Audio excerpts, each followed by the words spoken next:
أعوذ بالله من الشيطان الرجيم. بسم الله الرحمن الرحيم.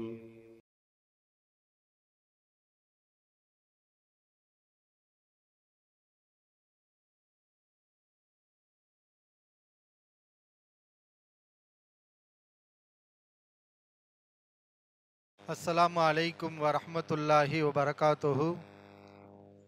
इन्नल हम्दुलिल्लाह नहमदुहु व नस्तईनुहु व नस्तगफिरुहु व नऊज़ु बिल्लाहि मिन शुरूरि अनफुसिना व मिन सय्यिआति अअमालिना।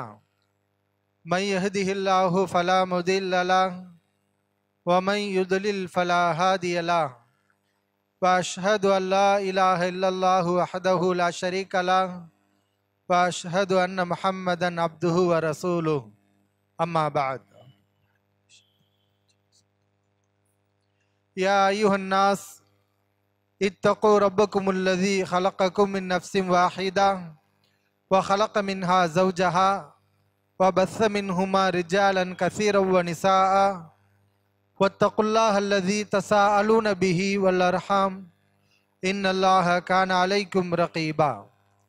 या अय्युहल्लज़ीना आमनुत्तक़ुल्लाह हक़्क़ तुक़ातिह वला तमूतुन्ना इल्ला व अंतुम मुस्लिमून। या अय्युहल्लज़ीना आमनुत्तक़ुल्लाह वक़ूलू क़ौलन सदीदा युस्लिह लकुम अअमालकुम व यग़फिर लकुम ज़ुनूबकुम व मन युतिअल्लाह व रसूलहु फ़क़द फ़ाज़ फ़ौज़न अज़ीमा।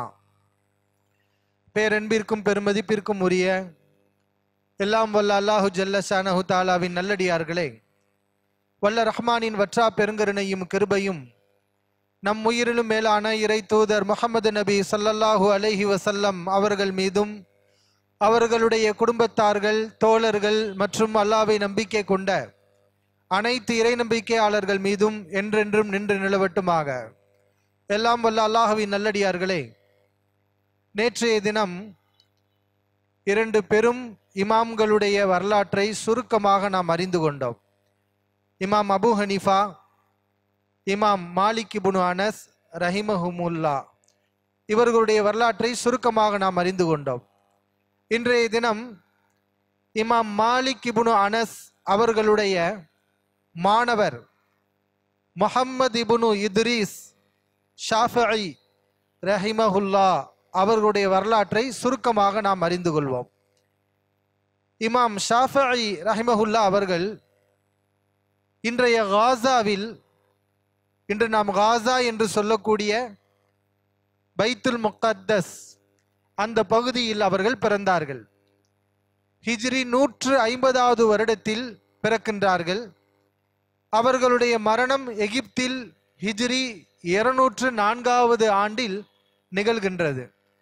கிட்டத்தட்ட இந்த உலகத்தில் அவர்கள் 54 ஆண்டு காலங்கள் வாழ்ந்து மார்க்க பணியாற்றினார்கள். இமாம் ஷாஃபிஈ ரஹிமஹுல்லா அவர்களுடைய தாயார் ஃபாத்திமா அல்லாஹ்வின் மீது உறுதியான நம்பிக்கையும் தன்னுடைய மகனை சிறந்த மார்க்கறிஞராக உருவாக்க வேண்டும் என்ற வேட்கையும் கொண்ட உறுதிமிக்க பெண்ணாக அவர்கள் திகழ்ந்தார்கள். அவர்களுடைய லட்சியமும் அவர்களுடைய உறுதியும் தான் இமாம் ஷாஃபிஈ ரஹிமஹுல்லா அவர்களை சிறந்த தலைவராக உருவாக்கியது. இமாம் ஷாஃபிஈ அவர்களுடைய 2வது வயதில் தந்தை மரணிக்கின்றார். தந்தை மரணித்தால் அவர்கள் அனாதை. தாய் உயிருடன் இருந்தாலும் தந்தை இல்லாவிட்டால் அவர் யத்தீம், அனாதைதான். ஷாஃபிஈ ரஹிமஹுல்லா அவர்கள் 2 வயதில் தந்தையை இழந்து அனாதையாக மாறுகின்றார்கள். ஷாஃபிஈ ரஹிமஹுல்லா அவர்களுடைய தாயார் ஃபாத்திமா இமாம் ஷாஃபிஈ அவர்களை காசாவிலிருந்து அழைத்து கொண்டு மக்காவிற்கு வருகின்றார்கள். இந்த பயணத்தை அவர்கள் மேற்கொள்வதற்கு ஒரே காரணம், தன்னுடைய மகனுடைய மார்க்க கல்வி மேம்பட வேண்டும் என்பதுதான். தாயார் நினைத்திருந்தால் இள வயதிலேயே வேறொரு திருமணம் செய்து கொண்டிருக்கலாம், முடியும். ஆனால் அவர்கள் வேறொரு திருமணத்தை செய்ய விரும்பவில்லை. தன்னுடைய மகனுடைய வாழ்க்கைக்காக தன்னை அர்ப்பணம் செய்து கொண்டார்கள். ஃபாத்திமா ரஹிமஹுல்லா அவர்கள் தன்னுடைய மகனுடைய வாழ்வுக்காக, ஷாஃபிஈ ரஹிமஹுல்லா அவர்களுடைய வாழ்வுக்காக, அவர்களுடைய எதிர்காலத்துக்காக, அவர்களை தலை சிறந்த அறிஞராக உருவாக்க வேண்டும் என்பதற்காக தன்னுடைய வாழ்க்கையை அவர்கள் தியாகம் செய்தார்கள். இமாம் ஷாஃபிஈ ரஹிமஹுல்லா அவருடைய தாயாரை பற்றி வரலாற்றிலே சுவாரஸ்யமான தகவல்கள் பதிவு செய்யப்பட்டிருக்கிறது. அவர்கள் அல் குர்ஆனுடைய அறிவை நிறைவாக பெற்ற பெண்ணாக இருந்தார்கள். குர்ஆனுடைய நுணுக்கங்களை எல்லாம் அறிந்த பெண்ணாக இருந்தார். அன்றைய காலத்தில் பெண்கள் அல் குர்ஆனை எப்படி படித்திருக்கிறார்கள், பொருள் உணர்ந்து அதனுடைய அர்த்தங்களையும் அதனுடைய சட்டங்களையும் நீதிபதிக்கே சட்டத்தை சொல்லிக் கொடுக்கக்கூடிய அளவுக்கு அவர்கள் நுண்ணறிவு கொண்ட பெண்ணாக அன்றைக்கு திகழ்ந்திருக்கிறார்கள். ஒரு முறை ஷாஃபிஈ ரஹிமஹுல்லா அவருடைய தாயார் ஒரு விஷயத்துக்காக நீதிபதியிடத்திலே சாட்சி கூறுவதற்காக சென்றிருக்கிறார்கள். தாயாருடன் இன்னொரு பெண்ணும் சேர்ந்து சாட்சி கூறுவதற்காக வந்திருக்கின்றார்கள். ஒரு ஆணுடைய சாட்சியும் இரண்டு பெண்ணுடைய சாட்சியும் சமம். நீதிபதி இந்த இரண்டு பெண்களையும் தனித்தனியாக அழைத்து விசாரிக்கின்றார், தனித்தனியாக அழைத்து விசாரணை செய்கின்றார். அப்போது ஷாஃபிஈ இமாம் அவர்களுடைய தாயார் ஃபாத்திமா ரஹிமஹா அவர்கள் கூறினார்கள், நீதிபதி அவர்களை, எங்களை தனித்தனியாக விசாரிக்க கூடிய உரிமை உங்களுக்கு இல்லை. அந்த உரிமையை அல்லாஹ் உங்களுக்கு வழங்கவில்லை. எங்களை நீங்கள் சேர்த்துத்தான் விசாரணை செய்ய வேண்டும் என்று சொல்கிறார்கள். நீதிபதி கேட்டார், இந்த உரிமை எனக்கு இல்லை என்று எப்படி நீ சொல்கிறாய்? இந்த உரிமை எனக்கு இல்லை என்று எதை வைத்து நீங்கள் சொல்கிறீர்கள்? என்ன ஆதாரம்? நீதிபதி கேட்டார். ஷாஃபிஈ ரஹிமஹுல்லா அவருடைய தாயார் ஆதாரத்தை எடுத்து போட்டார்கள். அல் குர்ஆனிலே பெண்களுடைய சாட்சியத்தை பற்றி அல்லாஹ் கூறுகிறார். ஒரு ஆண் இல்லாத பட்சத்தில் இரண்டு பெண்கள் அதற்கு நிகராக அவர்களுடைய சாட்சியம் எடுத்துக்கொள்ளப்படும் என்று அல்லாஹ் பேசுகின்றான். அந்த இடத்திலே அல்லாஹ் கூறுகிறான், அன் ததில்ல யஹதாஹுமா ஃபதுதக்கிர யஹதாஹுமல் உஹ்ரா. அந்த பெண்களில் ஒருத்தி மறந்தாலும் இன்னொருவர் அதை நினைவூட்டுவார் என்று அல்லாஹ் கூறுகிறான். நீங்கள் எங்கள் இருவரையும் ஒன்றாக சேர்த்து வைத்து விசாரித்தால்தான் அல்லாஹ்வுடைய இந்த வாக்கு நிறைவேறும். யாராவது மறந்தால் இன்னொருவர் நினைவூட்டலாம். எங்களை நீங்கள் தனித்தனியாக விசாரித்தால் ஒருவர் மறந்தால் இன்னொருவர் எப்படி நினைவூட்ட முடியும்? அல்லாஹ் நினைவூட்ட வேண்டும் என்று சொல்கின்றானே. எனவே எங்கள் இருவரையும் நீங்கள் சேர்த்துத்தான் விசாரிக்க வேண்டும் என்று இந்த ஆயத்தை அவர்கள் மேற்கோள் காட்டி நீதிபதியிடம் தெரிவித்தார்கள். நீதிபதி தன்னுடைய தவறை உணர்ந்து கொண்டு தாயாருடைய இந்த விளக்கத்தை உண்மை என்று ஏற்றுக்கொண்டு அவ்வாறே விசாரிக்குமாறு உத்தரவிட்டார் என்று நாம் பார்க்கின்றோம். இந்த அளவுக்கு அல்லாஹ்வுடைய வேதத்தில் ஆழமான அறிவு கொண்ட பெண்ணாகவும் ஈமான் கொண்ட பெண்ணாகவும் ஷாஃபிஈ ரஹிமஹுல்லா அவர்களுடைய தாயார் திகழ்ந்தார்கள். அவர்களுடைய உறுதிதான் இப்படி தலை சிறந்த ஒரு இமாமை உருவாக்கியது. இப்ப தன்னுடைய மகனுடைய கல்விக்காக அவர்கள் காசாவை விட்டுவிட்டு மக்காவிற்கு புலம்பெயர்கிறார்கள். ஷாஃபிஈ அவர்களை அல் குர்ஆன் மனனமிடக்கூடிய கல்லூரியில் மதரசாவில் அவர்கள் சேர்த்து விடுகின்றார்கள். இள வயதிலேயே 5 வயதிலேயே இமாம் ஷாஃபிஈ ரஹிமஹுல்லா அவர்கள் அல் குர்ஆனை மனனமிடக்கூடிய முயற்சியில் இறங்குகிறார்கள். அல்லாஹ் சுப்ஹானஹு தஆலா இந்த இமாமுக்கு பரந்த அறிவை கொடுத்திருந்தான். இந்த இமாம் மட்டுமல்ல, நாம் சொல்லக்கூடிய எந்த இமாமாக இருந்தாலும் அவர்களுக்கு அல்லாஹ் கொடுத்த மிகப்பெரிய ஒரு பாக்கியம், ஈடு இணையில்லாத ஒரு அருட்கொடை, அவர்களுடைய விசாலமான அறிவு. இமாம் ஷாஃபிஈ ரஹிமஹுல்லா அவர்களுக்கும் அந்த விசாலமான அறிவு கொடுக்கப்பட்டது. 7 வயதிலேயே அல் குர்ஆனை முழுமையாக அவர்கள் மனனமிட்டு விட்டார்கள். ஆனால் வறுமை, பல சவால்களுக்கு மத்தியில்தான் தாயாருடைய அரவணைப்புடன், தாயாருடைய அழகிய ஆலோசனையுடன், அவர்கள் கொடுத்த உற்சாகத்துடன் இமாம் ஷாஃபிஈ ரஹிமஹுல்லா அவர்கள் வாழ்ந்து வளர்ந்து அறிஞராக மாறினார்கள். வறுமை, இமாம் ஷாஃபிஈ ரஹிமஹுல்லா அவர்கள் தாயாரிடத்திலே வந்து சொல்வார்கள், நான் எழுத படிக்க வேண்டும், எழுத்து முறையை கற்க வேண்டும், அதற்காக எனக்கு தாள்கள் தேவைப்படுகிறது என்று தாயிடம்தான் முறையிடுவார்கள். தாயாரிடம் பொருளாதார வசதி இல்லை, மகனுக்கு பேப்பர் வாங்கி கொடுக்கக்கூடிய அளவுக்கு அவர்களிடத்திலே வசதி இல்லை. அன்பான சகோதரர்களே, சகோதரிகளே, நாம் அனைவரும் சிந்தித்து பார்க்க வேண்டும். அல்லாஹ் நமக்கு எவ்வளவு வசதி வாய்ப்புகளை கொடுத்திருக்கிறான், எத்தனை நோட்டு புத்தகங்களை நம்மால் வாங்க முடியும். ஆனால் நம்முடைய லட்சியம் எப்படி இருக்கிறது? ஆனால் தன்னுடைய மகனுடைய அந்த உயர்ந்த கல்விக்காக, அவர் எழுத படிப்பதற்காக ஒரு நோட்டு, ஒரு பேப்பர் வாங்குவதற்கு கூட வசதி இல்லாத ஏழ்மை தாயாக அந்த பெண் இருந்தார்கள். ஆனால் அவர்கள் இந்த ஏழ்மையை கண்டு துவண்டு விடவில்லை. இதனால் தன்னுடைய மகனுடைய கல்வி தடைபடட்டும் என்று அவர்கள் சோர்ந்து போகவில்லை. தொடர்ந்து பாடுபட்டார்கள், முயற்சித்தார்கள். தாயார் என்ன செய்வாங்க தெரியுமா? ஒட்டகத்துடைய பெரிய பெரிய எலும்புகள் இருக்கிறது அல்லவா, அந்த எலும்புகளை எடுத்து அதை நெருப்பிலே சுட்டு அதை எழுதுவதற்கு ஏதுவாக அதை மாற்றி மகனிடத்திலே கொடுப்பார்கள். சிறு பிள்ளையாக இருந்த ஷாஃபிஈ ரஹிமஹுல்லாஹ் அவர்கள் தாயார் தயார் செய்து கொடுத்த அந்த எலும்புகளில் தான் எழுத பழகினார்கள். அதே போன்று பக்கத்தில் இருந்த அரசு அலுவலகத்துக்கு தாயார் செல்வார்கள். அங்கு அலுவலகங்களில் எழுதப்பட்டு, ஒரு பக்கம் எழுதப்பட்டு மறுபக்கம் எழுதப்படாமல் விடப்பட்டிருக்கும் அல்லவா, அந்த தாள்களை வாங்கி கொண்டு தன்னுடைய மகனிடத்திலே வந்து கொடுப்பார்கள். இப்படித்தான் ஷாஃபிஈ ரஹிமஹுல்லாஹ் அவர்கள் கற்றார்கள். சாதனையாளர்களுக்கு ஏழ்மை ஒரு தடை அல்ல. சாதனை செய்ய வேண்டும் என்ற லட்சியம் உள்ளவர்களுக்கு எதுவும் தடை கிடையாது. எதையும் அவர்கள் தாண்டி வருவார்கள். அதைத்தான் இந்த இமாமுடைய வாழ்க்கையில் மிகப்பெரிய ஒரு படிப்பினையாக நாம் அறிந்து கொள்கின்றோம். ஏழ்மை, வறுமை. ஷாஃபிஈ ரஹிமஹுல்லாஹ் அவர்கள் தாயாரிடத்தில் வந்து சொல்வார்கள், எல்லா மாணவர்களும் ஆசிரியருக்கு ஹதியாவை கொடுக்கின்றார்கள், ஆசிரியர் கற்றுக் கொடுக்கின்றார், ஒவ்வொரு மாணவர்களும் தங்களால் முடிந்ததை உஸ்தாதுக்கு கொடுக்கின்றார்கள்.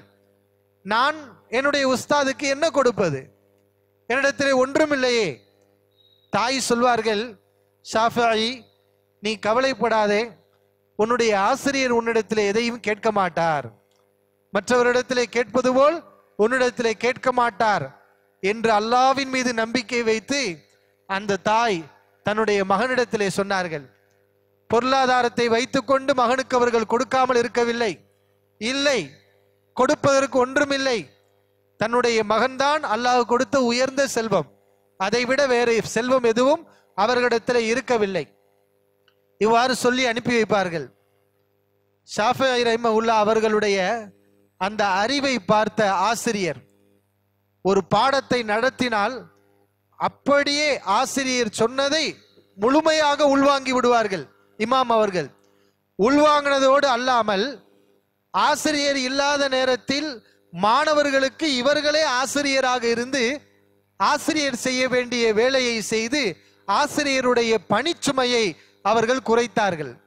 இதையெல்லாம் பார்த்து வியந்து போன அந்த உஸ்தாத் ஷாஃபிஈ ரஹிமஹுல்லாஹ் அவர்களை பார்த்து சொன்னார்கள், உன்னை போன்ற மாணவனிடத்திலே நான் பொருளாதாரம் வாங்குவது எனக்கு ஹராம், நான் வாங்க மாட்டேன், நீ எதுவும் எனக்கு கொடுக்க தேவையில்லை, நீ வந்து கல்வியை படித்தாலே போதும் என்று ஆசிரியர் தானாகவே ஷாஃபி இமாம் சொன்னது போல, ஷாஃபி இமாம் ரஹிமஹுல்லாஹ் அவருடைய தாயார் சொன்னது போல ஆசிரியரே கூறிவிட்டார்.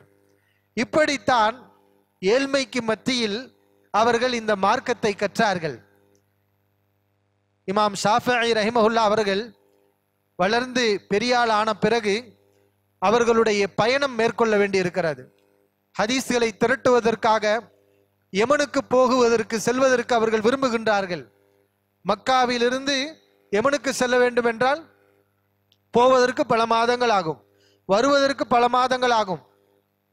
இன்றைய காலத்து பயணங்கள் போல அல்ல அன்றைய பயணம். நபிகள் நாயகம் ஸல்லல்லாஹு அலைஹி அவர்கள் நெருப்பு துண்டு என்று சொன்னார்கள், பயணம் என்பது நெருப்பு துண்டு என்று சொன்னார்கள். அப்படிப்பட்ட பல்வேறு சவால்கள் உள்ளது. அந்த பயணத்தில் அருமை மகனுக்கு மரணம் கூட ஏற்படலாம். ஆனால் தாயார் எதை கண்டும் பயப்படவில்லை. கல்விக்காக மகனை அனுப்பி வைத்தார்கள். பொருளாதாரம் வேண்டுமே, இந்த பயணத்தில் உணவு வேண்டும், இதற்கு தேவையான பொருளாதாரத்தை எங்கிருந்து பெறுவது? தாயிடத்திலே கேட்டார்கள். ஷாஃபிஈ ரஹிமஹுல்லா அவருடைய தாயார் தன்னுடைய வீட்டை அடமானம் வைத்து 16 தீனார்களை தன்னுடைய மகனுக்கு கொடுத்து அவர்களுடைய இந்த ஹதீஸ் தேடல் பயணத்துக்கான ஏற்பாட்டை செய்து கொடுத்தார்கள் என்று பார்க்கின்றோம். இன்றைக்கு அவ்வளவு பெரிய தியாகத்தில் உருவானவர்கள் தான் இமாம் ஷாஃபிஈ ரஹிமஹுல்லா அவர்கள். தாயார் அவர்கள் தொடர்ந்து முழு ஒத்துழைப்பை இந்த அறிஞருக்கு கொடுத்தார்கள். 7 வயதில் அல் குர்ஆனை மன்னமிட்டு விட்டார். இதற்கு பிறகு நபிமொழிகளை மன்னமிட வேண்டும். அன்றைக்கு இருந்த நபிமொழி காப்பாளர், நபிமொழி தொகுப்பாளர் யாரு?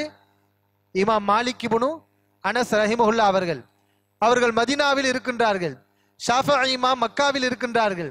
இப்ப மகனவர்களுடைய அடுத்த கட்ட மார்க்க கல்விக்காக, நபிமொழிகளை மனனமிடுவதற்காக, இன்னும் மாலிக் இப்னு அனஸ் ரஹிமஹுல்லா அவரிடத்தில் இருக்கக்கூடிய அந்த அனைத்து விதமான கல்விகளையும் பெற்றுக்கொள்வதற்காக ஷாஃபிஈ ரஹிமஹுல்லா அவருடைய தாயார் இமாம் ஷாஃபிஈ அவர்களுடன் மதீனாவுக்கு பயணம் மேற்கொள்கிறார்கள். விதவை பெண்ணாக இருந்து கொண்டு காசாவிலிருந்து மக்கா, இப்போது மக்காவிலிருந்து எங்கே? மதீனா. அங்கு ஒரு 15-16 ஆண்டு காலங்கள் மதீனாவிலேயே தங்குகிறார்கள். எதற்காக? மகனுடைய கல்விக்காக. இமாம் ஷாஃபிஈ ரஹிமஹுல்லா மாலிக் இப்னு அனஸ் ரஹிமஹுல்லா அவரிடத்திலே தங்கி அவரிடமிருந்து கல்வியை கற்கின்றார்கள். ஷாஃபிஈ அவர்களுடைய கல்வியை, அபாரமான நினைவாற்றலை கண்டு வியந்த இமாம் மாலிக் இப்னு அனஸ் ரஹிமஹுல்லா அவர்கள், ஷாஃபிஈயே, அல்லாஹ் உனக்கு சிறந்த எதிர்காலத்தை கொடுத்திருக்கின்றான், சிறந்த பாக்கியத்தை வழங்கி இருக்கின்றான். இந்த ஒளியை பாவத்தை செய்து நீ அணைத்து விடாதே. அல்லாஹ் உனக்கு கொடுத்திருக்கக்கூடிய இந்த ஒளியை பாவத்தை செய்து நீ அணைத்து விடாதே என்று இமாம் மாலிக் அவர்களும் ஷாஃபிஈ ரஹிமஹுல்லா அவர்களுக்கு உபதேசம் செய்தார்கள். இப்படி அவர்களுடைய கல்வி பயணம். மொத்தா மாலிக்கை குறிப்பிட்ட சில நாட்கள் தான், கிட்டத்தட்ட 2000க்கும் மேற்பட்ட செய்திகள் மொத்தா மாலிக்கில் இருக்கின்றது. இமாம் ஷாஃபிஈ ரஹிமஹுல்லா அவர்கள் ஒரு சில மாதங்கள் கூட கிடையாது, சில நாட்கள் தான் ஒட்டுமொத்த மொத்தா மாலிக்கை மனனமிட்டு விட்டார்கள். அவ்வளவு ஹதீஸ்களையும் அறிவிப்பாளர் தொடருடன் அவர்கள் மனனமிட்டு விட்டார்கள். அல்லாஹ் அவ்வளவு பெரிய அறிவை கொடுத்திருந்தான். அதற்கு பிறகு மதீனாவிலிருந்து இமாம் ஷாஃபிஈ ரஹிமஹுல்லா அவர்கள் நஜ்ரான், சவுதி அரேபியாவின் நஜ்ரான் பகுதிக்கு செல்கின்றார்கள். அங்கு சென்று அரசாங்கத்தின் பொறுப்பாளராக வேலை செய்து கொண்டு இருக்கிறார்கள். அதே பகுதியில் அரசாங்க அதிகாரி ஒருவரும் இருக்கின்றார். அவர் செய்யக்கூடிய பல்வேறு தவறுகளை இமாம் ஷாஃபிஈ ரஹிமஹுல்லா அவர்கள் சுட்டி காட்டிக் கொண்டு அது தவறு என்று உணர்த்தி கொண்டே இருக்கின்றார்கள். இதை ஏற்றுக்கொள்ள மனமில்லாமல் அந்த அதிகாரி என்ன பண்றாரு? அன்றைக்கு இருந்த ஹலீஃபா ஹாரூன் ரஷீத் அவர்களிடத்திலே ஷாஃபிஈ இமாமை பற்றி தவறான தகவலை கொடுக்கின்றார். உங்களுக்கு எதிராக மக்களை இவர் கிளர்ச்சியில் ஈடுபடுத்துகிறார், உங்களுக்கு எதிராக மக்களை இவர் உசுப்பி விடுகின்றார் என்ற தப்பான செய்தியை சொல்கின்றார். மன்னர் அழைத்து விசாரிக்கின்றார். ஏனென்றால் அவர் நல்ல மன்னர், ஹாரூன் ரஷீதை பற்றி நல்ல விதமாக வரலாறு கூறுகின்றது. ஷாஃபிஈ ரஹிமஹுல்லா அவர்களை அழைத்து அவர் விசாரிக்கும் போது சொல்லப்பட்டதெல்லாம் பொய் என்று உணர்ந்து ஷாஃபிஈ ரஹிமஹுல்லா அவர்களை விடுதலை செய்து விடுகின்றார். மன்னர் விடுதலை செய்கின்றார். அதற்கு பிறகு இமாம் ஷாஃபிஈ அவர்கள் இந்த பொறுப்பை அவர்கள் தொடர்ந்து வகிக்க விரும்பவில்லை. இந்த அரசாங்கத்துடைய பொறுப்பை விட்டுவிட்டு பக்தாதுக்கு செல்கின்றார்கள். பக்தாத். இமாம் ஷாஃபிஈ ரஹிமஹுல்லா அவர்களுடைய ஒரு தனிச்சிறப்பு என்ன தெரியுமா? அவருடைய ஒரு தனிச்சிறப்பு, இப்ப இமாம் மாலிக் அவர்களை எடுத்துக்கொண்டால் அவர்களிடத்துல ஹதீஸுடைய அறிவு நிறைவாக இருந்தது, நபிமொழிகளுடைய அறிவு. இமாம் அபு ஹனீஃபா ரஹிமஹுல்லா அவர்களை எடுத்துக்கொண்டால் நபிமொழி அறிவுகள் குறைவாகத்தான் இருந்தது. ஆனால் இந்த கியாஸ், அல் குர்ஆனை சிந்தித்து சட்டம் எடுக்கக்கூடிய அந்த துறையில் அவர்கள் தேர்ச்சி பெற்றிருந்தார்கள். இமாம் ஷாஃபிஈ ரஹிமஹுல்லா அவர்கள் மாலிக் இமாமிடத்திலையும் கற்றுக்கொண்டார்கள். பிறகு பக்தாதுக்கு போறாங்க. போய் அபு ஹனீஃபா இமாமுடைய மாணவர் அபு யூசுப் ரஹிமஹுல்லா அவர்கள் இருக்கிறார்கள் அல்லவா, அவர்களிடத்திலே தங்கி இமாம் அவர்களுடைய அந்த கலை, ஃபிக்ஹுகளை, அவருடைய ஆய்வுகள், அவருடைய சட்ட நுணுக்கங்கள், இவை அனைத்தையும் அங்கு சென்று கற்கின்றார்கள். இமாம் ஷாஃபிஈ ரஹிமஹுல்லா அவருடைய தனிச்சிறப்பு என்னன்னா, இந்த 2 இமாமுடைய கல்வியும் அவர்களுக்கு கிடைத்தது. இமாம் அபு ஹனீஃபா அவருடைய கல்வியும் கிடைத்தது, இமாம் மாலிக் இப்னு அனஸ் அவர்களுடைய கல்வியும் அவர்களுக்கு கிடைத்தது. எனவேதான் இவர்களுடைய ஆய்வு குர்ஆன் ஹதீஸுக்கு மிக நெருக்கமாக இருக்கும். மற்ற இமாம்களுடைய ஆய்வை விட, அபு ஹனீஃபா இமாம் அவர்களுடைய ஆய்வை விட, மற்ற இமாம் மாலிக் இப்னு அனஸ் அவர்களுடைய ஆய்வை விட குர்ஆன் ஹதீஸுக்கு மிக நெருக்கமாகவும் மிக குறைந்த தவறுகளும் உள்ள இருக்கக்கூடிய ஒரு ஆய்வாக இமாம் ஷாஃபிஈ ரஹிமஹுல்லாஹ் அவர்களுடைய ஆய்வை நம்மால் பார்க்க முடியும். அல்லாஹ் சுப்ஹானஹு தஆலா அறிவு தேடலை அவர்களுக்கு கொடுத்தான், ஆர்வத்தை கொடுத்தான். பக்தாதிலே தங்கினார்கள். அஹ்மத் இப்னு ஹம்பல் அடுத்த ஷாஃபி இமாமுடைய மாணவர், அடுத்த இமாம், அவர்களை அங்கே சந்தித்தார்கள். சில ஆண்டுகளுக்கு பிறகு மறுபடியும் மக்காவிற்கு வந்தார்கள். அங்கு கல்வி பணி செய்தார்கள், ஆராய்ச்சியில் ஈடுபட்டார்கள். பிறகு அங்கிருந்து அவர்கள் எகிப்துக்கு சென்றார்கள். எகிப்திலே உசூலுல் ஃபக்ஹ், உசூலுல் ஹதீஸ் இவற்றையெல்லாம் மக்களுக்கு விளக்கி கூறினார்கள். அதுவரைக்கும் உசூலுல் ஃபிக்ஹ் என்ற ஒரு கலை இருக்கவில்லைனா இல்லாத ஒன்றை இமாம் ஷாஃபிஈ ஏன் உருவாக்கினார் என்று கேட்டுவிடக்கூடாது. எல்லாமே குர்ஆனுக்குள் இருந்தது. ஹதீஸ் கலை, ஹதீஸ்கள் தனியாக நபிகளாருடைய வாழ்க்கைக்கு பிறகுதானே தொகுக்கப்பட்டது, சஹாபாக்களுக்கு பிறகுதானே தொகுக்கப்பட்டது. குர்ஆனும் நபிகள் நாயகம் ஸல்லல்லாஹு அலைஹி வஸல்லம் பிறகுதானே தொகுக்கப்பட்டது. அதே போன்றுதான் ஃபிக்ஹ் கலை, அதை முதலில் தொகுத்தவர், ஃபிக்ஹுடைய அடிப்படை விதிகளை எல்லாம் அல் குர்ஆனை கொண்டும் ஹதீஸை கொண்டும் ஆதாரங்களை கொண்டும் அதை வகுத்த முதல் இமாம் யார் என்றால் இமாம் ஷாஃபிஈ ரஹிமஹுல்லாஹ் அவர்கள்தான். வெற்றிடத்தை அவர்கள் பூர்த்தி செய்தார்கள். உசூலுல் ஹதீஸ், ஹதீஸ் கலை,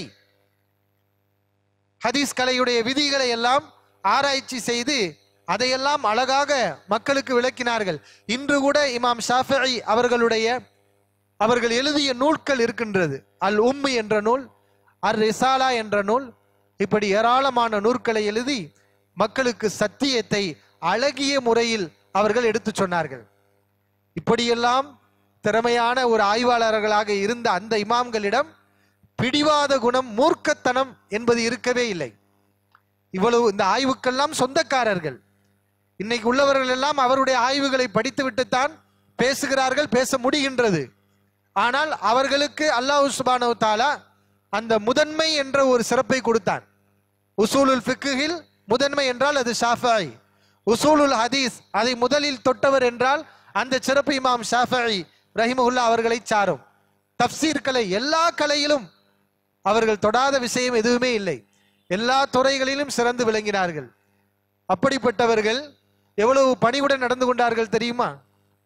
இமாம் ஷாஃபிஈ ரஹிமஹுல்லாஹ் அவர்களுக்கும் இன்னொருவருக்கும் ஒரு விஷயத்துல ஆராய்ச்சி போய்கிட்டு இருக்குது. ரெண்டு பேரும் கருத்து பரிமாற்றம் செய்து கொள்கிறார்கள். கடுமையான முறையில் வாத பிரதிவாதங்கள் நடக்கிறது.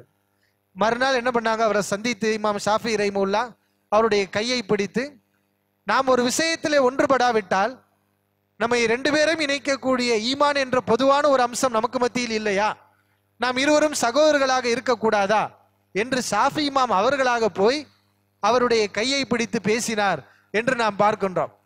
ஆனால் இப்படிப்பட்ட ஒரு அணுகுமுறை, சகிப்புத்தன்மை இன்றைக்கு இருக்கிறதா? இல்லை. ஒரு சின்ன சின்ன மசாயில் விஷயங்களை பெரிதுபடுத்தி தன்னுடைய கருத்தை ஏற்றுக்கொள்ளாதவர்கள், தன்னுடைய கருத்துக்கு மாறுபட்டவர்களை வழிகேடர்கள் என்றும், தவறான பாதையில் இருக்கக்கூடியவர்கள் என்றும், பிதஅத்வாதிகள் என்றும், குர்ஆன் ஹதீஸுக்கு மாற்றமானவர்கள் என்றும் சித்தரிக்கப்படுகின்றார்கள். இந்த மசாயில் பிரச்சனைகள் முத்தி கடைசியில் இவர்களுக்கு மத்தியில் குரோதத்தையும் பகைமையையும் ஏற்படுத்தி விடுவதை பார்க்கின்றோம். ஆனால் அந்த பகைமை உணர்வு என்பது வரவே இல்லை. இப்படித்தான் எல்லா இமாம்களும் இருந்தார்கள். இமாம் மாலிக் இப்னு அனஸ் ரஹிமஹுல்லாஹ் அவர்கள் தொகுத்த ஹதீஸ் கிரந்தம் ஒன்று சொன்னோம். என்னது? இமாம் மாலிக் ரஹிமஹுல்லாஹ் அவர்கள் தொகுத்த ஹதீஸ் கிரந்தம் எது? மொத்தா மாலிக். அதை தொகுக்க சொன்னது யாரு தெரியுமா? ஹலீஃபா மன்சூர் அவர்கள் தான் அந்த நூலை தொகுக்க சொன்னார். இமாம் ஷாஃபிஈ ரஹிமஹுல்லாஹ் அவர்கள் ஹதீஸ் கிதாபை தொகுத்தார்கள். இப்ப மன்னர் அந்த நூலை பார்த்து ஆச்சரியப்பட்டு, உலகத்தின் எல்லா பகுதிகளுக்கும் இதே நூலை சொல்லி சட்டமாக்கி விடுவோம், இந்த நூலை அனுப்பி சட்டமாக்கி விடுவோம் என்று சொன்னபோது இமாம் மாலிக் ரஹிமஹுல்லாஹ் அவர்கள் என்ன சொன்னார்கள் தெரியுமா? அவங்களுடைய ஆய்வு, அவங்களுடைய உழைப்பு, மன்னருடைய அங்கீகாரம் கிடைக்குது. மன்னரே வேண்டாம். உலகத்துல பல்வேறு பகுதிகளில் நபித்தோழர்கள் ஒவ்வொருவருடைய ஆய்வுகளும் பலவிதமாக சென்றடைந்திருக்கிறது. இந்த நேரத்திலே என்னுடைய கல்வியை, என்னுடைய ஆய்வை, என்னுடைய இஜ்திஹாதை யார் மீதும் நீங்கள் திணிக்காதீர்கள். எல்லாரிடத்திலையும் கொண்டு செல்வோம்.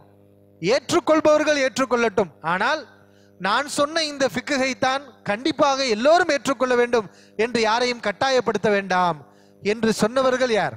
இமாம் மாலிக் இப்னு அனஸ் ரஹிமஹுல்லா அவர்கள். இப்ப இப்படித்தான் இமாம் ஷாஃபிஈ அவர்களும் இருந்தார்கள்.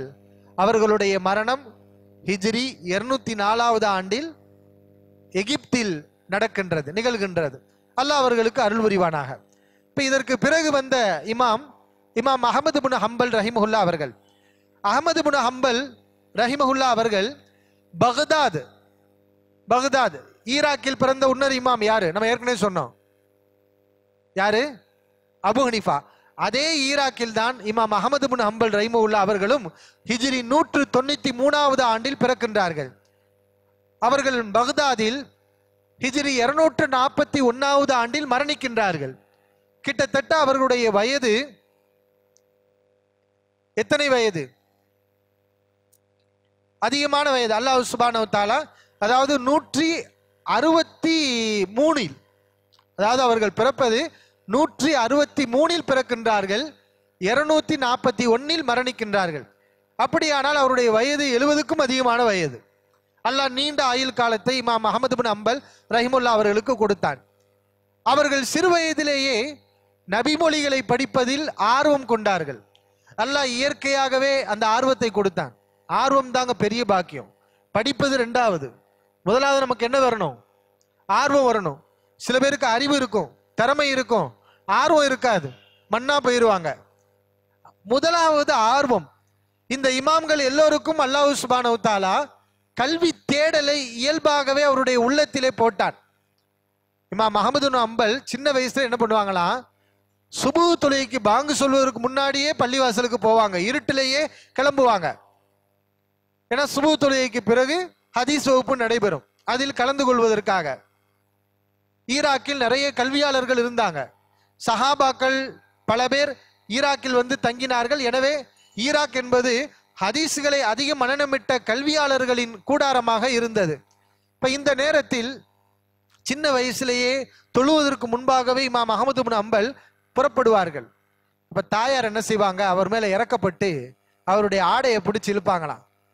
பாங்கு சொல்லக்கூடியவர் பாங்கு சொல்லட்டும், முஅத்தின் பாங்கு சொல்லட்டும், அதற்கு பிறகு நீ போ, இவ்வளவு சீக்கிரமா செல்கின்றாயே என்று தாயார் இறக்கப்பட்டு ஆடையை இழுப்பாங்க.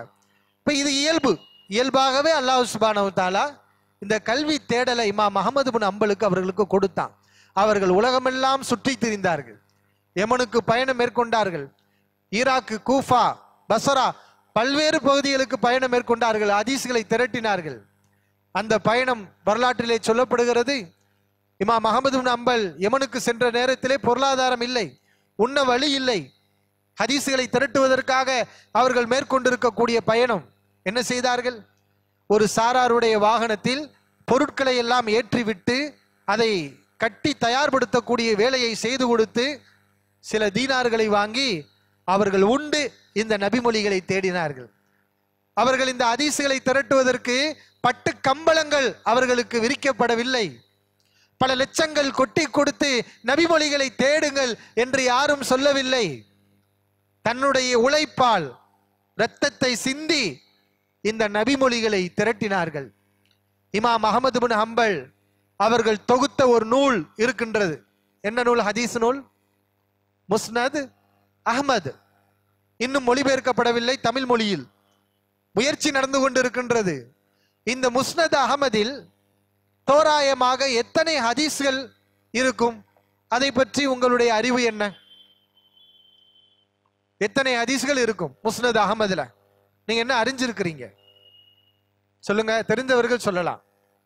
முஸ்னத் அஹமதில் கிட்டத்தட்ட எவ்வளவு ஹதீஸ்கள் இருக்கின்றது?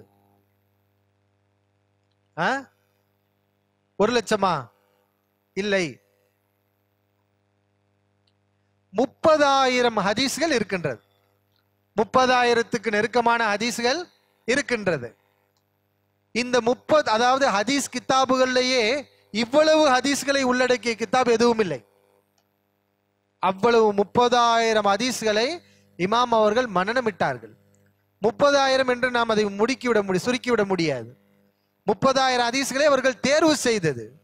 இப்ப இமாம் புகாரி அவர்கள் சஹீல் புகாரியில 7,000 ஹதீஸ் சொல்லியிருக்காங்கன்னா அவங்க மனப்பாடம் பண்ணதே 7,000 அர்த்தமா? அவங்க மனனமிட்டது சேகரித்தது பல ஆயிரம், சில லட்சங்கள். அதிலிருந்து சுருக்கி அவர்கள் கொடுத்தது சில ஆயிரம். இமாம் அஹமது பின் அம்பல் முஸ்னத் அஹமதுல 30,000 ஹதீஸ்களை அவர்கள் பதிவு செய்திருக்கிறார்கள் என்றால் அவர்கள் மனனமிட்ட ஹதீஸ்கள் எவ்வளவு இருக்கும்? அதனால வரலாற்று ஆசிரியர்கள் சொல்கிறார்கள், இமாம் அஹமது அவர்கள் மனனமிட்ட ஹதீஸ்கள் லட்சக்கணக்கான ஹதீஸ்கள், லட்சக்கணக்கான செய்திகள், நபிகளாருடைய கூற்று, சஹாபாக்களுடைய கூற்று, தாபீன்களுடைய விளக்கு எல்லாத்தையும் அவங்க மனப்பாடம் பண்ணாங்க. எல்லா செய்திகளையும் உள்ளடக்குனாங்க. மனனம் என்றால் இவர்களை கொண்டு தான் இந்த நபி மொழிகளை அல்லாஹ் பாதுகாத்தான். எப்படி மனப்பாடம் பண்ணாங்க தெரியுமா? தன்னுடைய மகனிடத்திலே அஹமது பின் அம்பல் சொல்வாராம், இமாம் ரஹிமவுல்லா அவர்கள் தன்னுடைய மகனிடத்துல சொல்லுவாங்க, நீ அறிவிப்பாளர் தொடரை சொல், அதற்குரிய மத்தனை நான் சொல்கின்றேன். கரெக்டா சொல்லுவாங்க. அறிவிப்பாளர் தொடர் சொன்னா செய்தியை இவங்க சொல்லுவாங்க.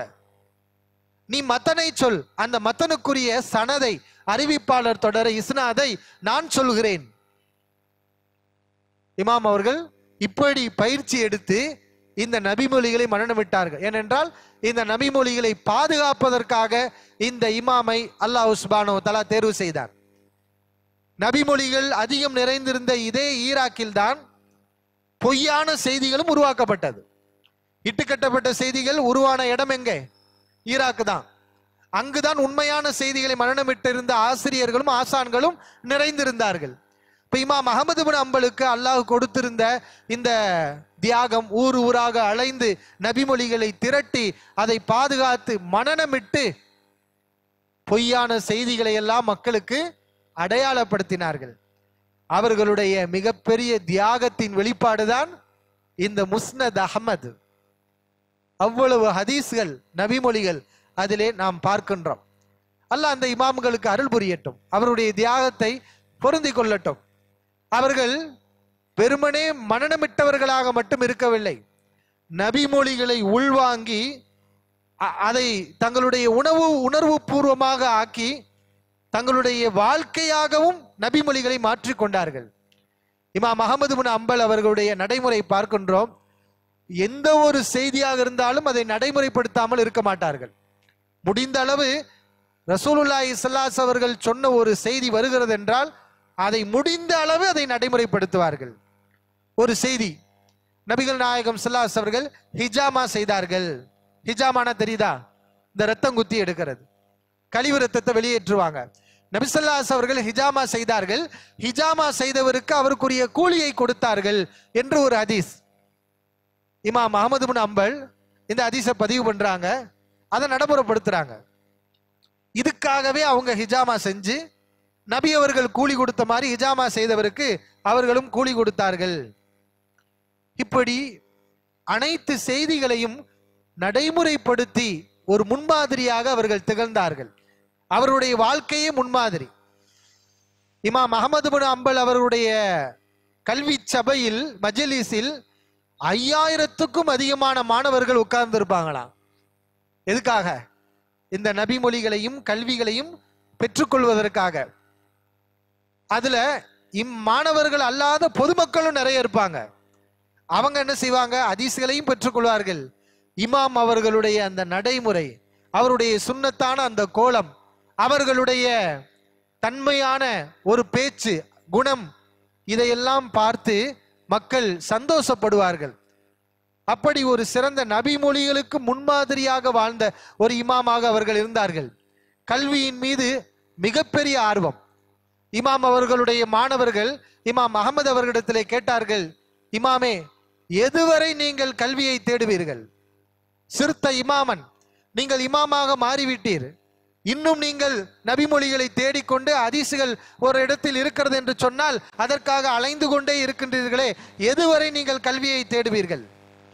இமாம் அவர்கள் சொன்னார்கள், மினல் மஹ்பரதி இலல் மக்பரதி, மஹ்பராவிலிருந்து மக்பரா வரைக்கும் கல்வியை தேட வேண்டும். மஹ்பரா என்றால் இந்த பேனாவை பிடிக்கக்கூடிய அந்த பருவம், எழுத படிக்க கற்றுக்கொள்ளக்கூடிய அந்த சிறு இளவயது பருவம், அன்றிலிருந்து கபருக்குள் மக்பராவுக்கு நாம போற வரைக்கும் படித்து கொண்டுதான் இருக்க வேண்டும், கல்வியை தேடிக்கொண்டுதான் இருக்க வேண்டும், அதற்கு முடிவு கிடையாது என்று சொன்னார்கள். இந்த இமாமுக்கு மிகப்பெரிய ஒரு சோதனை, எந்த இமாமுக்கும் ஏற்படாத மிகப்பெரிய ஒரு சோதனை இந்த இமாம் அவர்களுக்கு ஏற்பட்டது. என்ன சோதனை தெரியுமா? இமாம் அபு ஹனீஃபா அவர்களை காட்டிலும் கடுமையான சோதனை. அவர்கள் ஜெயிலில் மரணித்து விட்டார்கள், இமாம் அபு ஹனீஃபா ரஹிமஹுல்லா அவர்கள். ஆனால் இந்த இமாமை சிறைச்சாலையில் போட்டு வாட்டி வதைக்கி எடுத்தார்கள், ஒண்ணுமில்லாத ஒரு விஷயத்துக்கு.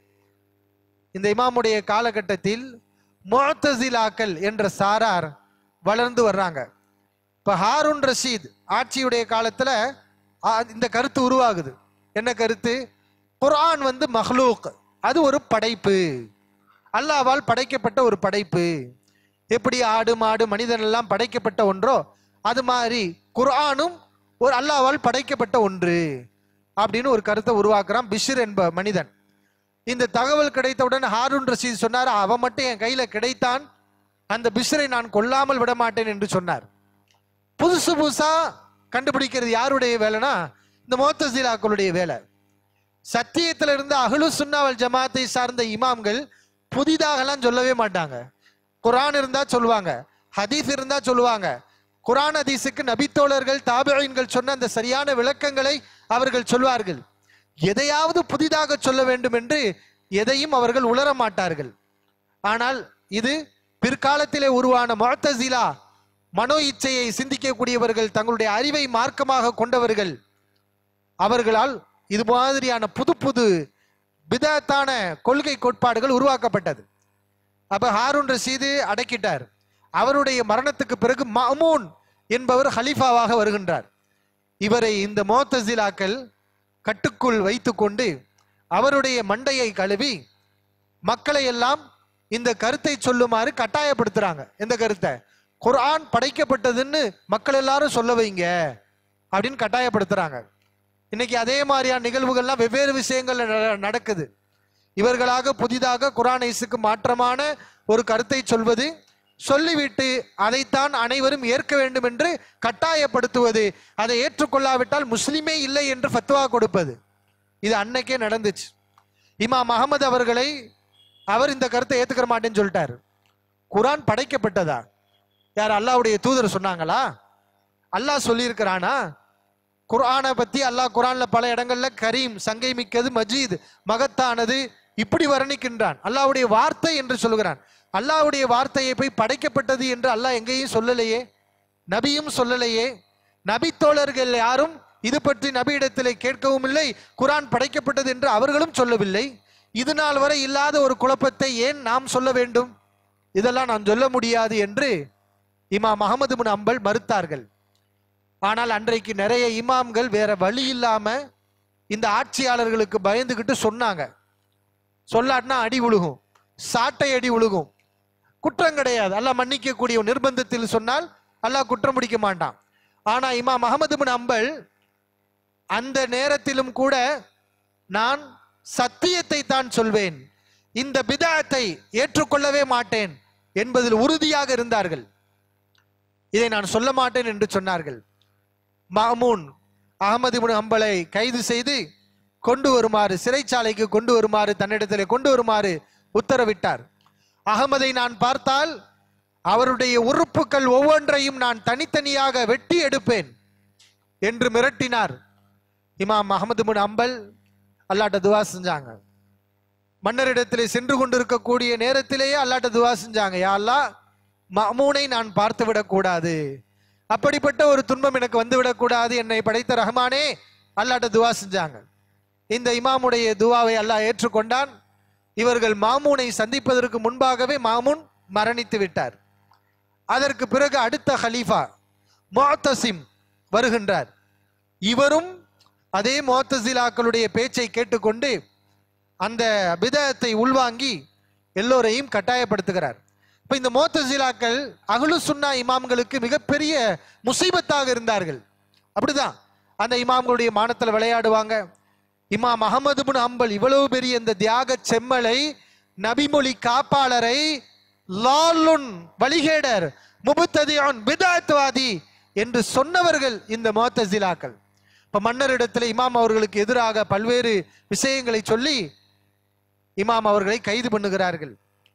முஅத்தஸிம் சாட்டையடி இமாம் அஹமது பின் ஹம்பலுக்கு கொடுக்கப்படுகிறது.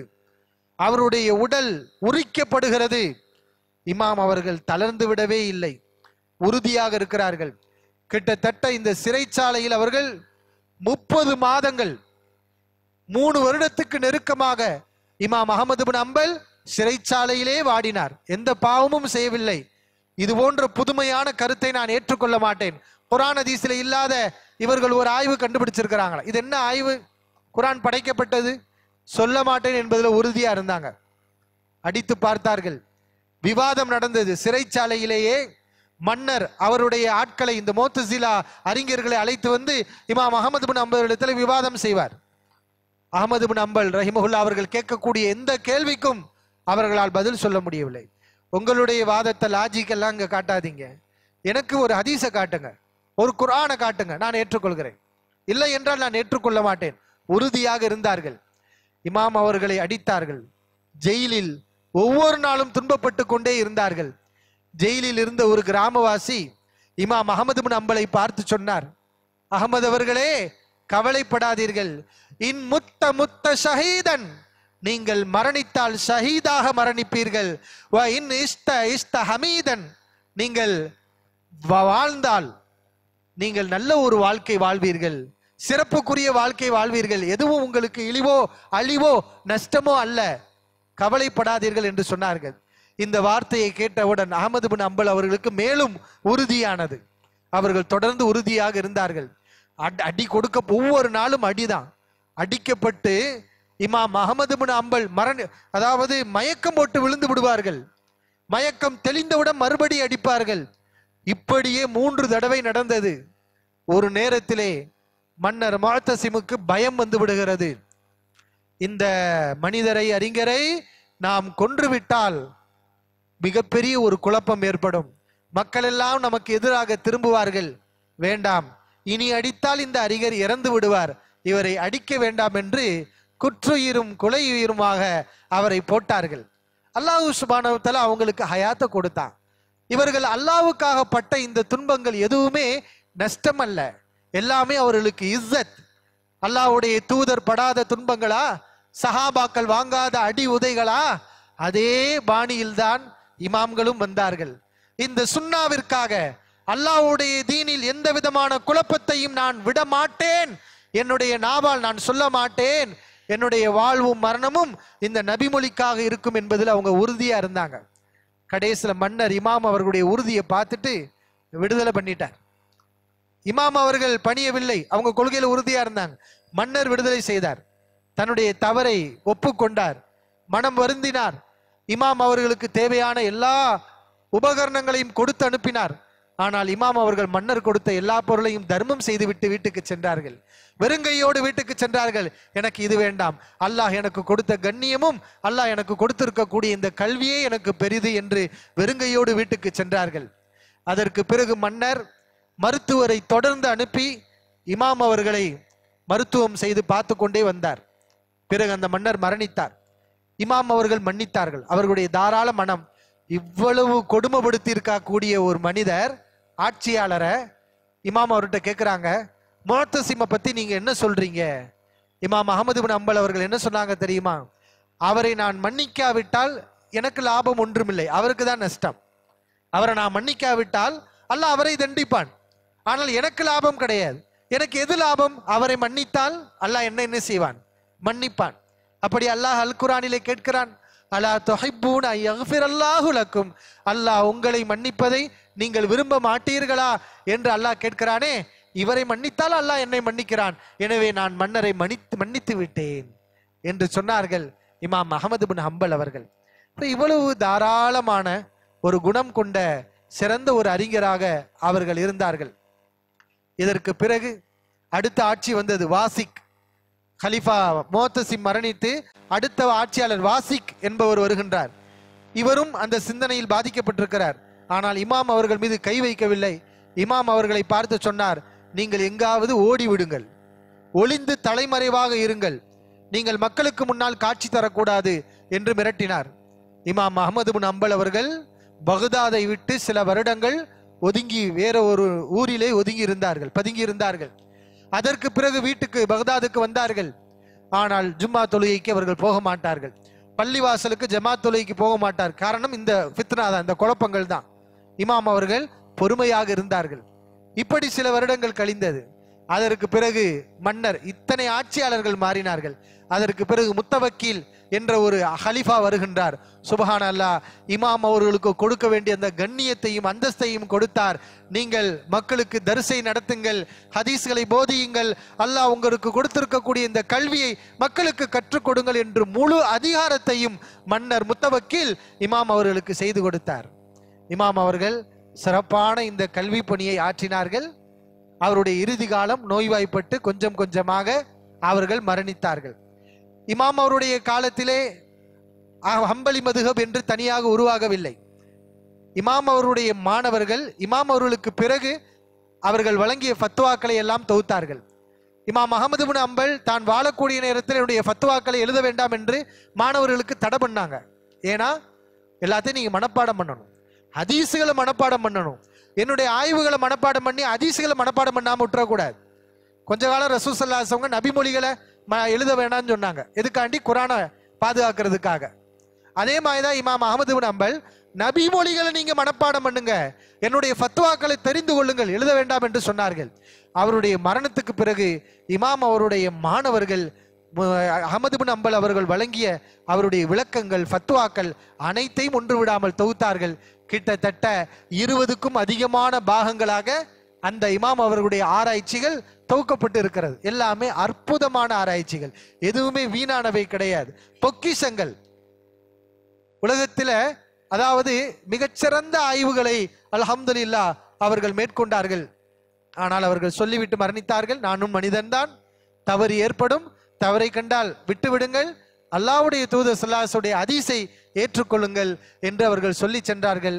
அல்லாஹ் சுப்ஹானஹு வ தஆலா இந்த இமாம்களுடைய தியாகத்தை பொருந்தி கொண்டு அவர்கள் இந்த மார்க்கத்துக்காக செய்த இந்த அர்ப்பணிப்புகளையும் ஏற்றுக்கொண்டு அவர்களுக்கு நிறைவான கூலியை கொடுத்து அந்த மறு உலக வாழ்க்கையில் அவர்களை திருப்தி கொள்ள செய்து அல்லாஹ் சுப்ஹானஹு வ தஆலா உயர்ந்த சிறந்த வாழ்க்கையை அவர்களுக்கு வழங்குவானாக. அவர்களை போன்று அவர்களுடைய இந்த வரலாற்றை அறிந்து கொள்ளக்கூடிய வேளையில் நாமும் நம்மளால் இயன்ற தியாகத்தை செய்து இந்த தீனில் உறுதி உள்ளவர்களாக அல்லாஹ் சுப்ஹானஹு வ தஆலா நம்மையும் ஆக்கி அருள் புரிவானாக. வாஹிரு தஅவானா அனில் ஹம்துலில்லாஹி ரப்பில் ஆலமீன். அஸ்ஸலாமு அலைக்கும் வரஹ்மத்துல்லாஹி வபரகாத்துஹு.